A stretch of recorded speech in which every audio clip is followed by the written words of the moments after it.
আজকের ভিডিওটা কিন্তু অনেক বেশি স্পেশাল। বাবা মা হতে যাচ্ছে। অবশেষে ইয়াসিন মিথিলা সুখবরটা দিয়েই দিলেন। ইয়াসিন মিথিলা মা বাবা হতে যাচ্ছে, এমনটাই কিন্তু মিথিলা তার লাইভে এসে সরাসরি সবার সামনে প্রকাশ করে দিলেন। বললেন, আমি আর ইয়াসিন বাবা মা হতে যাচ্ছি, আমাদের জন্য সবাই দোয়া করবেন।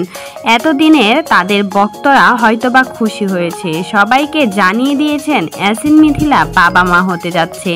এবার নিজের মুখে তা প্রকাশ করেছেন মিথিলা।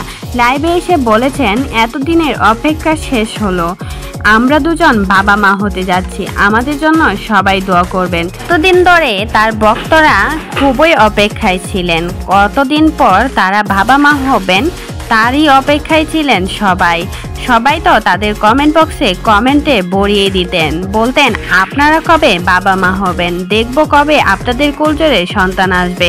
এবার কি তাহলে সত্যি সত্যি মিথিলা মা হতে যাচ্ছে? এমনটাই কিন্তু পুরো সোশ্যাল মিডিয়াতে ঘুরপাক খাচ্ছে।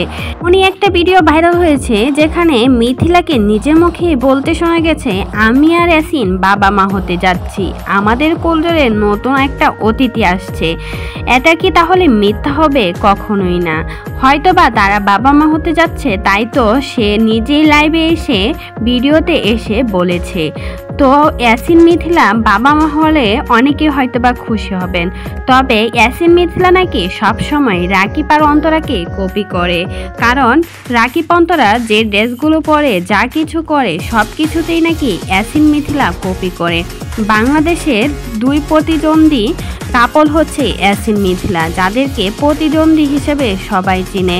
একটা সময় ইয়াসিন মিথিলা রাকিব হোসেন অন্তরা অনেক বেশি মিল ছিল, কারণ ইয়াসিন হচ্ছে রাকিব হোসেনের ভাগনা, সেজন্যই তারা অনেক বেশি ঘনিষ্ঠ সম্পর্ক ছিল।